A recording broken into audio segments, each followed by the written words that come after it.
Good morning trainees. കഴിഞ്ഞ ക്ലാസ്സുകളിൽ നമ്മൾ ഇലക്ട്രിസിറ്റി അല്ലേ, ബേസിക് ഇലക്ട്രിസിറ്റിയിൽ ഡയറക്റ്റ് കറണ്ട്, അൾട്ടർനേറ്റിംഗ് കറണ്ട് ഇവ എന്താണെന്ന് പഠിച്ചിട്ടുണ്ട്. അതിൻ്റെ ഡിഫറൻസുകൾ, അതേപോലെ അതിൻ്റെ അഡ്വാൻറ്റേജസ്. അതിനുശേഷം കുറേ ഇലക്ട്രിക്കൽ ടേമുകൾ നമ്മൾ പഠിച്ചിട്ടുണ്ട് അല്ലേ. എന്താ ഓർമ്മയുണ്ടോ? നിങ്ങൾ ഒന്ന് ഓർത്ത് നോക്കിയാൽ നമ്മൾ ആംപിയർ, വോൾട്ടേജ്, കറണ്ട്, അതുപോലെ പൊട്ടൻഷ്യൽ ഡിഫറൻസ്, EMF, റെസിസ്റ്റൻസ്, ഈ കാര്യങ്ങളൊക്കെ പറഞ്ഞിട്ടുണ്ട്. റെസിസ്റ്റൻസിൻ്റെ യൂണിറ്റ് ഓം എന്ന് പറഞ്ഞിട്ടുണ്ട്. അപ്പോൾ അത്ര വരെയാണ് നമ്മൾ അവസാന ക്ലാസ്സുകളിൽ പറഞ്ഞിരിക്കുന്നത്. അപ്പോൾ അതിൻ്റെ കണ്ടിന്യൂഷനായിട്ട് ഇനി ഒരു ഓം എന്ന് പറയുന്നത്, ഇവിടെ നോക്കൂ, ഓമിൻ്റെ ഡെഫിനിഷൻ. ഓം എന്ന് പറഞ്ഞാൽ if the potential difference across the two ends of a conductor is 1 volt and the current through it is 1 ampere, then the resistance of the conductor is 1 ohm. ചാൽ ഒരു കണ്ടക്ടറിലൂടെ ഉള്ള പൊട്ടൻഷ്യൽ ഡിഫറൻസ് 1 വോൾട്ടും അതിലൂടെ ഒഴുകുന്ന current 1 ആംപിയറും ആയാൽ ആ കണ്ടക്ടറിൻ്റെ resistance 1 ഓം ആയിരിക്കും. 1 ഓം. ഓം എന്ന് കാണിക്കാൻ വേണ്ടിയുള്ള സിമ്പിളാണ് ഇത്. നമ്മളത് കഴിഞ്ഞ ക്ലാസ്സിൽ റെസിസ്റ്റൻസ് പറയുമ്പോൾ യൂണിറ്റ് പറയുമ്പോൾ പറഞ്ഞിട്ടുണ്ട്. അപ്പോൾ ഓമിൻ്റെ ഡെഫിനിഷൻ ഇത്രയേ ഉള്ളൂ, അത് മനസ്സിലാക്കുക. പിന്നെ പറയുന്നത് ലോസ് ഓഫ് റെസിസ്റ്റൻസ്, പ്രതിരോധത്തിൻ്റെ നിയമങ്ങൾ അല്ലെ, അതുമായിട്ട് ബന്ധപ്പെട്ട നിയമങ്ങളെ പറ്റിയാണ് പറയുന്നത്. എന്താണെന്ന് വെച്ചാൽ നോക്കുക. The resistance of the conductor, ഒരു കണ്ടക്ടറിൻ്റെ റെസിസ്റ്റൻസ് എന്ന് പറയുന്നത് എപ്പോഴും ഡയറക്ട്ലി പ്രൊപ്പോർഷണൽ ടു ലെങ്ത്, അതിൻ്റെ ലെങ്ത്തിന് നേർ അനുപാതത്തിലായിരിക്കും. വെച്ചാൽ എപ്പോഴും റെസിസ്റ്റൻസ് എന്ന് പറയുന്നത് നേർ അനുപാതം എന്ന് പറഞ്ഞാൽ അതിൻ്റെ ലെങ്ത് കൂടുന്നതിനനുസരിച്ച് അതിൻ്റെ റെസിസ്റ്റൻസും കൂടിക്കൊണ്ടിരിക്കും. അതാണ് R പ്രൊപ്പോർഷണൽ ടു L. പരീക്ഷയ്ക്കൊക്കെ ചോദിക്കാൻ സാധ്യതയുള്ള കാര്യങ്ങളാണ് ഇതൊക്കെ. ഈ പോയിന്റ്സുകളൊക്കെ ട്രൂ ഓർ ഫോൾസോ അല്ലെങ്കിൽ വിച്ച് വൺ ഈസ് കറക്റ്റ് എന്നൊക്കെ ചോദിച്ചിട്ട് ഈ ഇതൊക്കെ ചോദിക്കാം. അപ്പോൾ directly proportional to length, R proportional to L, ലെങ്ത്തിന് ആനുപാതികമായിരിക്കും ഒരു കണ്ടക്ടറിന്റെ റെസിസ്റ്റൻസ്. അതുപോലെ varies inversely proportional to its area of cross section. Varies inversely proportional to its area of cross section. എപ്പോഴും ഏരിയ ഓഫ് ക്രോസ് സെക്ഷന് ഇൻവേഴ്സ്ലി പ്രൊപ്പോർഷണൽ ആയിരിക്കും. എന്താണ് inversely proportional എന്ന് പറഞ്ഞാൽ? ഇൻവേഴ്സ്ലി പ്രൊപ്പോർഷണൽ എന്നാൽ ഏരിയ A ആണെങ്കിൽ 1/A ആയിരിക്കും എന്നാണ് അർത്ഥം. ഇൻവേഴ്സ് എന്ന് പറഞ്ഞാൽ അങ്ങനെയാണ്, 1/A. അപ്പോൾ എപ്പോഴും ഒരു വയറ്, കേബിളുകളൊക്കെ റൗണ്ട് ഷേപ്പിലാണ് ഉണ്ടാവുക. അതിന്റെ ക്രോസ് സെക്ഷൻ എന്ന് പറയുന്നത് എപ്പോഴും ഒരു സർക്കിൾ ആയിരിക്കും, ചെറിയ സർക്കിളുകളായിരിക്കും. അതിന്റെ ഏരിയ πr² ആയിരിക്കും. അപ്പോൾ varies inversely proportional to area of cross section, R proportional to 1/A. അതായിരിക്കും. ആ കാര്യം കൂടി മനസ്സിലാക്കുക. പിന്നെ തേർഡ് പറയുന്നത് ഡിപ്പെൻഡ്സ് ഓൺ ദ മെറ്റീരിയൽ. മെറ്റീരിയലിനെ ഡിപ്പെൻഡ് ചെയ്തുകൊണ്ടായിരിക്കും എന്ന് പറഞ്ഞാൽ പല മെറ്റീരിയലിലും ഉണ്ടാവുന്ന റെസിസ്റ്റൻസ് വ്യത്യസ്തമായിരിക്കും. ഒരു ചെമ്പ് കമ്പിയിൽ ഉണ്ടാവുന്ന റെസിസ്റ്റൻസ് ആയിരിക്കില്ല ഒരു ഇരുമ്പ് കമ്പിയിൽ ഉണ്ടാവുക, അല്ലെങ്കിൽ ഒരു അലൂമിനിയം കമ്പിയിൽ ഉണ്ടാവുക. അപ്പോൾ ഡിപ്പെൻസ് അതിൻ്റെ മെറ്റീരിയലിനും ഡിപ്പെൻഡ് ചെയ്തിരിക്കും. പിന്നെ നാലാമത് പറയുന്നത് ഡിപ്പെൻസ് ഓൺ ദ ടെമ്പറേച്ചർ. അതിൻ്റെ ടെമ്പറേച്ചർ, ഊഷ്മാവിനും ഡിപ്പെൻഡ് ചെയ്തിരിക്കും. എന്ന് പറഞ്ഞു കഴിഞ്ഞാൽ ഒരു കമ്പി തണുത്ത കമ്പിയാണെങ്കിൽ അതിലൂടെ കറണ്ട് കടന്നു പോകുമ്പോഴുള്ള റെസിസ്റ്റൻസും അതേ കമ്പി തന്നെ നല്ല ചുട്ടുപഴുത്ത അവസ്ഥയിലാണെങ്കിൽ അതിലൂടെ കറണ്ട് കടന്നു പോകുമ്പോഴുള്ള റെസിസ്റ്റൻസും തമ്മിൽ ചെറിയ വേരീസ്, അതല്ലെങ്കിൽ ചെറിയ വ്യത്യാസം ഉണ്ടാവും, അല്ലെങ്കിൽ ഡിപ്പെൻഡ് ചെയ്തിരിക്കും എന്നാണ് പറയുന്നത്. അപ്പോൾ ഈ കാര്യങ്ങളിൽ ഡയറക്റ്റ് ആയിട്ട് ഇക്വേഷനിൽ വരുന്നത് ഒന്നാമത്തെയും രണ്ടാമത്തെയും ലോകളാണ്. Directly proportional to length, varies inversely proportional to its area of cross section. മറ്റേതൊക്കെ അതിന്റെ ഫിസിക്കൽ ആയിട്ടുള്ള പ്രോപ്പർട്ടീസ് ആണ് ഈ മൂന്നാമത്തെയും നാലാമത്തെയും. അപ്പോൾ R proportional to L, R proportional to 1/A അല്ലേ. അത് രണ്ടിനെയും നമ്മൾ കൂട്ടി യോജിപ്പിച്ചുകൊണ്ട് സംയുക്തമായിട്ട് R proportional to L × 1/A എന്ന് പറയാം, അല്ലെങ്കിൽ L/A എ എന്ന് വരും. അപ്പോൾ ആർ ഈക്വൽ ടു സൈൻ വരുമ്പോൾ അവിടെ ഒരു കോൺസ്റ്റന്റ് വേണം. ആ കോൺസ്റ്റന്റ് ആണ് ഇവിടെ ഉപയോഗിച്ചിരിക്കുന്നത്. ഇതിനെ നമ്മൾ റോ എന്നാണ് വായിക്കുക. റോ ഇതൊരു പി ചെറുതായിട്ട് ഒന്ന് വളച്ചെഴുതുന്ന പി പോലെയാണ് ഇത് എഴുതുക. Rho into L by A. അപ്പോൾ പ്രൊപ്പോർഷണൽ സിമ്പിൾ മാറി ഈക്വൽ വരുമ്പോൾ അവിടെ ഒരു വാല്യൂ റോ എന്ന വാല്യൂ വരും. Rho into L by A. ഇക്വേഷനൊക്കെ ഓർത്ത് വെക്കുക. ഇതുമായിട്ട് ബേസ് ചെയ്ത് ചിലപ്പോൾ കണക്കൊക്കെ ചോദിച്ചു കഴിഞ്ഞാൽ നമുക്ക് ചെയ്യാൻ പറ്റണം. R equal to rho RHO rho into L by A. ഇവിടെ കൊടുത്തിട്ടുണ്ട്. ഇത് എന്ന് പറയുന്നത് റോ എന്നാണ് വായിക്കുക. അതിനെ സ്പെസിഫിക് റെസിസ്റ്റൻസ് എന്നാണ് പറയുക. ഇപ്പൊ ഇവിടെ ഉപയോഗിക്കുന്ന കോൺസ്റ്റന്റ് സ്പെസിഫിക് റെസിസ്റ്റൻസ് ആണ്. ഒരു റെസിസ്റ്റൻസ് കാണുന്ന equation R equal to rho into L by A. ഇനി എന്താണ് സ്പെസിഫിക് റെസിസ്റ്റൻസ് അഥവാ റോ എന്ന് പറയുന്നത് എന്നാണ്. സ്പെസിഫിക് റെസിസ്റ്റൻസ് ഞങ്ങൾ പറഞ്ഞു, ഓരോ മെറ്റീരിയലിനും സ്പെസിഫിക് ആയിട്ടൊരു റെസിസ്റ്റൻസ് ഉണ്ടാവും. എല്ലാത്തിനും ഒരുപോലെ ആയിരിക്കില്ല അല്ലേ. നമ്മൾ നല്ല ഒരു ചാലകമായിട്ടുള്ളത് നമ്മൾ അറിയപ്പെടുന്നത് സിൽവർ ആണ്, പിന്നെ കോപ്പർ, പിന്നെയാണ് ഇരുമ്പ്, ചെമ്പ്, ഇതൊക്കെ വരുന്നത്. അതിൻ്റെയൊക്കെ ഒരു വാല്യൂ ഉണ്ടാകും. സ്പെസിഫിക് റെസിസ്റ്റൻസ് ആയിട്ട് ഒരു വാല്യൂ ഉണ്ടാകും. അതിനെയാണ് സ്പെസിഫിക് റെസിസ്റ്റൻസ് എന്ന് പറയുന്നത്. അതിനെ നമുക്ക് ഡെഫിനിഷൻ പറയുമ്പോൾ ഇങ്ങനെ പറയാം.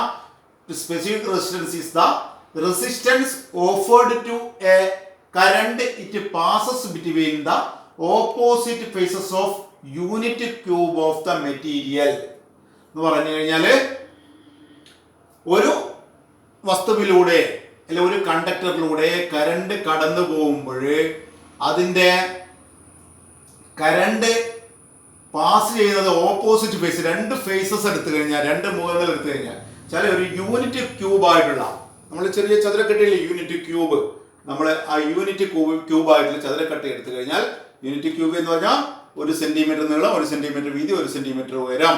മീറ്ററിലാകുമ്പോൾ 1 സെന്റിമീറ്റർ നീളം, 1 മീറ്റർ നീളം, 1 മീറ്റർ വീതി, 1 മീറ്റർ ഉയരം. അങ്ങനെയുള്ള ഒരു യൂണിറ്റ് ക്യൂബ് എടുത്തു കഴിഞ്ഞാൽ കറണ്ട് പാസ് ചെയ്യുമ്പോൾ അതിന്റെ ഒരു ഫേസ് നിന്നും മറ്റേ ഫേസുമായിട്ടുള്ള ഈ എന്താണ് അതിന്റെ ഫേസസിലുള്ള കറണ്ട് ഡിഫറൻസ് ഉണ്ടാവും. ഓപ്പോസിറ്റ് അഥവാ റെസിസ്റ്റൻസ്, അങ്ങനെ ഒരു റെസിസ്റ്റൻസ് ഉണ്ടാവും. അവിടെ ഇവിടെയുള്ള റെസിസ്റ്റൻസ് അപ്പുറം റെസിസ്റ്റൻസ് ചെറിയ വ്യത്യാസം ഉണ്ടാവും. ആ വാല്യൂയാണ് നമ്മൾ എന്ത് പറയുന്നത് സ്പെസിഫിക് റെസിസ്റ്റൻസ്. ഇനി റെസിസ്റ്റൻസിന്റെ യൂണിറ്റ് ഓം ആണ്. സ്പെസിഫിക് റെസിസ്റ്റൻസിന്റെ യൂണിറ്റ് ഓം മീറ്റർ. ഞാൻ പറഞ്ഞു ഒരു യൂണിറ്റ് ക്യൂബ് എന്ന് പറയുന്നത് 1 മീറ്റർ നീളം, 1 മീറ്റർ ഉയരം, 1 മീറ്റർ വീതി ഉള്ളതാണെങ്കിൽ അതിനെ അങ്ങനെയുള്ള വസ്തുക്കൾ എടുത്തു നോക്കുമ്പോൾ അതിന്റെ യൂണിറ്റ് ഓം മീറ്റർ, അല്ലെങ്കിൽ മൈക്രോ ഓം സെന്റിമീറ്റർ. ചെറിയ അളവുകളാണ് മൈക്രോ ഓം സെന്റിമീറ്റർ. കൂടുതലായിട്ട് മൈക്രോ ഓം സെന്റിമീറ്ററിലാണ് നമ്മൾ ഇതിന്റെ യൂണിറ്റുകൾ അല്ലെങ്കിൽ സ്പെസിഫിക് റെസിസ്റ്റൻസ് കൂടുതലും പറയും. കാരണം നമ്മൾ ഉപയോഗിക്കുന്ന കണ്ടക്ടറുകളൊക്കെ ചെറിയ ചെറിയ കമ്പികളാണ് അല്ലേ. 1 സെന്റിമീറ്റർ വണ്ണോ അല്ലെ അത്രയോ മാത്രം വണ്ണമുള്ള കാര്യങ്ങളൊക്കെ ഉള്ളൂ. വലിയ കമ്പികളൊക്കെ വളരെ അപൂർവമായിട്ട് അല്ലെങ്കിൽ വലിയ ലൈനുകളൊക്കെ ഉപയോഗിക്കുന്നുള്ളൂ. അപ്പോൾ ഇവിടെയൊക്കെ മൈക്രോ ഓം സെന്റിമീറ്ററിലാണ് സ്പെസിഫിക് റെസിസ്റ്റൻസ് പറയാം. സ്പെസിഫിക് റെസിസ്റ്റൻസ് എന്താണ്, അതിന്റെ വാല്യൂ എന്താണെന്നുള്ള കാര്യം മനസ്സിലാക്കുക. ഇതിന്റെ ഡെഫിനിഷൻ ഒന്നും ചോദിക്കില്ല. അതിന്റെ കുറച്ച് വാല്യൂസ് ഉണ്ട്. ഓരോ മെറ്റീരിയലിനും ഡിഫറെന്റ് സ്പെസിഫിക് റെസിസ്റ്റൻസ് വാല്യൂസ് ഉണ്ട്. അവ മനസ്സിലാക്കുക. ഇവിടെ കൊടുത്തിട്ടുണ്ട്. Each material has it's on specific resistance. ഓരോ മെറ്റീരിയലിനും അതിൻ്റെതായ സ്പെസിഫിക് റെസിസ്റ്റൻസുകൾ ഉണ്ട്. അത് ഓരോ മെറ്റീരിയലിലും വ്യത്യസ്തമാണ്. അവിടെ കൊടുത്തിട്ടുണ്ട് വാല്യൂസ്. കോപ്പർ ആവുമ്പോൾ 1.72 മ്യൂ ഓം സെന്റിമീറ്റർ. മൈക്രോ ആണ്. മൈക്രോ ആണ് ഇവിടെ മ്യൂ എന്നുള്ള ലെറ്റർ കൊണ്ട് കാണിച്ചിരിക്കുന്നത്. 1.72 മൈക്രോ ഓം സെന്റിമീറ്റർ. ഇത് യു ഒന്ന് ജസ്റ്റ് ഒന്ന് യു പോലെ സ്മോൾ ലെറ്റർ യു പോലെ എഴുതുകയാണ് മ്യൂ. 1.72 മൈക്രോ ഓം സെന്റിമീറ്റർ. സിൽവർ ആവുമ്പോൾ 1.64 മൈക്രോ ഓം സെന്റിമീറ്റർ. ഈ വാല്യൂകളൊന്ന് മനസ്സിലാക്കി വെക്കണം, പരീക്ഷയ്ക്ക് ചോദിക്കാൻ സാധ്യതയുള്ളതാണ്. ഇനി സിൽവർ പറഞ്ഞു. അയേണ് വളരെ കൂടുതലുള്ള വാല്യൂ ആണ്, 9.8 മൈക്രോ ഓം സെന്റിമീറ്റർ. അലുമിനിയം 2.8. ഇത് 2.8 ആണ്. 2.8 മൈക്രോ ഓം സെന്റിമീറ്റർ. നിക്കൽ ആകുമ്പോൾ കുറച്ച് വാല്യൂ കൂടുതലാണ്, 7.8 മൈക്രോ ഓം സെന്റിമീറ്റർ. ഇനി യുറേക്ക എന്ന് പറയുന്ന ഒരു മെറ്റീരിയൽ ഉണ്ട്. യുറേക്ക വേർഡ് കൊടുത്ത് നോക്കുക. യുറേക്ക വളരെ കൂടിയ സ്പെസിഫിക് റെസിസ്റ്റൻസ് ആണ് 38.5 38.5 മൈക്രോ ഓം സെന്റിമീറ്റർ. ഈ വാല്യൂകളൊക്കെ ഒന്ന് ഓർത്ത് വെക്കുക. പരീക്ഷയ്ക്ക് ഇപ്പോൾ ചിലപ്പോൾ ഇതിൽ ഏതെങ്കിലും ഒന്ന് ചോദിച്ചു കഴിഞ്ഞാൽ നമുക്ക് എഴുതാൻ പറ്റണം. എല്ലാ വാല്യൂയും കാണുമ്പോഴും കൺഫ്യൂഷൻ ആകരുത്. അപ്പൊ നമ്മളിന്ന് പറഞ്ഞത് എന്താ, റെസിസ്റ്റൻസിലെ യൂണിറ്റ് ഓം. എന്താണ് ഒരു ഓം എന്ന് പറയുന്നത് അല്ലേ? നമ്മൾ പറഞ്ഞു ഒരു വോൾട്ട് പൊട്ടൻഷ്യൽ ഡിഫറൻസ് ഉള്ള ഒരു ചാലകത്തിലൂടെ 1 ആമ്പിയർ കറണ്ട് കടന്നു പോകുമ്പോൾ അവിടെ ഒരു ഓം ആണ് അതിന്റെ റെസിസ്റ്റൻസ് ഉണ്ടാവുക എന്ന് പറഞ്ഞു. ഇനി ലോസ് ഓഫ് റെസിസ്റ്റൻസുമായിട്ട് ബന്ധപ്പെട്ട നിയമങ്ങൾ പറഞ്ഞു അല്ലേ? റെസിസ്റ്റൻസുമായിട്ട് ബന്ധപ്പെട്ട നിയമങ്ങൾ എപ്പോഴും ഒരു കണ്ടക്ടർ ബേസ് ചെയ്തുകൊണ്ട് ഒരു കണ്ടക്ടറിലൂടെ കറണ്ട് കടന്നു പോകുന്നതിന് എപ്പോഴും ഡയറക്ട്ലി പ്രൊപ്പോർഷണൽ ആയിരിക്കും അതിന്റെ ലെങ്ത്. നീളം കൂടുന്നതിനനുസരിച്ച് അതിൻ്റെ അകത്ത് റെസിസ്റ്റൻസ് കൂടും. നമ്മൾ ഇവിടെ നിന്ന് വളരെ ദൂരത്തേക്കുള്ള ഒരു സ്ഥലത്ത് 10-15 കിലോമീറ്റർ അകലേക്ക് ഒരു കറണ്ടിനെ പാസ് ചെയ്യുമ്പോൾ ആ കമ്പിയിലൂടെ കടന്നു പോകുമ്പോൾ പ്രതിരോധം ഉണ്ടായി ഇവിടെ നിന്ന് നമ്മൾ വിട്ട അത്രയും കറണ്ടിന്റെ പവർ അവിടെ എത്തില്ല. അതാണ് നമ്മളെ ട്രാൻസ്മിഷനിലുള്ള നഷ്ടം എന്ന് പറയുന്നത്. നമ്മൾ ട്രാൻസ്മിഷനിൽ നമ്മൾ ഇലക്ട്രിസിറ്റിയുമായിട്ട് ബന്ധപ്പെട്ട് പറയുമ്പോൾ നമ്മൾ അവിടെ നിന്ന് ഉൽപ്പാദിപ്പിക്കുന്നതിൽ കുറേ പ്രസരണ നഷ്ടമുണ്ട്. പ്രസരണ നഷ്ടം നമ്മൾ കേട്ടിട്ടുണ്ടാവും. എന്താണ്, നമ്മളത് ഒരു സ്ഥലത്ത് നിന്ന് മറ്റൊരു സ്ഥലത്തേക്ക് ഇതിനെ പാസ് ചെയ്യുമ്പോൾ കമ്പിയിലൂടെയാണ് കടത്തി വിടുന്നത് അല്ലേ? അവിടെ എത്തുമ്പോൾ ഇതിൽ കുറച്ചൊക്കെ നഷ്ടപ്പെട്ടിട്ടുണ്ടാവും. അത് ആ കണ്ടക്ടറിൻ്റെ റെസിസ്റ്റൻസ് അതിൽ പ്രധാനമായ ഒരു ഘടകമാണ്. പിന്നെ മറ്റുള്ള തരത്തിലുള്ള നഷ്ടങ്ങളൊക്കെ ചില അവിടെ ഇവിടെയൊക്കെ വേറെ ഉണ്ടാവും. അവിടെ ടച്ച് ചെയ്ത് ഇവിടെ ടച്ച് ചെയ്ത് അങ്ങനെയൊക്കെ നഷ്ടങ്ങളുണ്ടാവും. അപ്പോൾ ഇത് എന്തായാലും റെസിസ്റ്റൻസിലൂടെയുള്ള നഷ്ടമാണ്, പ്രസരണ നഷ്ടം കൂടുതലായിട്ട് വരുന്നത്. പിന്നെ ഇൻവേഴ്സ്ലി പ്രൊപ്പോർഷണൽ, ഡയറക്ട്ലി പ്രൊപ്പോർഷണൽ എന്ന് പറഞ്ഞാൽ ഒന്ന് നീളം കൂടുന്നതിനനുസരിച്ച് അതിന്റെ റെസിസ്റ്റൻസ് കൂടും, അല്ലെ നീളം കുറയുന്നതിനനുസരിച്ച് റെസിസ്റ്റൻസ് കുറയും എന്നാണ് പറയുന്നത്. ഇനി ഇൻവേഴ്സ്ലി പ്രൊപ്പോർഷണൽ എന്ന് പറഞ്ഞാൽ ഒന്ന് കൂടുമ്പോഴും മറ്റേത് കുറയുക എന്നാണ് അതിന്റെ മീനിങ്. അത് മനസ്സിലാക്കി വെക്കുക. അപ്പൊ അവിടെ എന്താ പറഞ്ഞത്, ഏരിയ ഓഫ് ക്രോസ് സെക്ഷൻ കൂടുമ്പോൾ resistance R proportional to 1/a എന്നാ പറഞ്ഞത്. റെസിസ്റ്റൻസ് കൂടുമ്പോൾ ഏരിയ ഓഫ് ക്രോസ് സെക്ഷൻ കുറയും. ഇനി റെസിസ്റ്റൻസ് കുറയുമ്പോൾ ഏരിയ ഓഫ് ക്രോസ് സെക്ഷൻ കൂടും. അതാണ് ഇൻവേഴ്സ്ലി പ്രൊപ്പോർഷണൽ. ഇനി പിന്നെ അത് ഡിപ്പെൻഡ് ചെയ്യുന്നത് എന്താണ്, അതിന്റെ മെറ്റീരിയൽ ഏത് മെറ്റീരിയൽ കൊണ്ടാണ് നിർമ്മിച്ചത്. നമുക്കറിയാം സാധാരണ എല്ലാത്തിലൂടെയും ഒരേ വേഗതയിലല്ല കറണ്ട് കടന്നു പോവുക.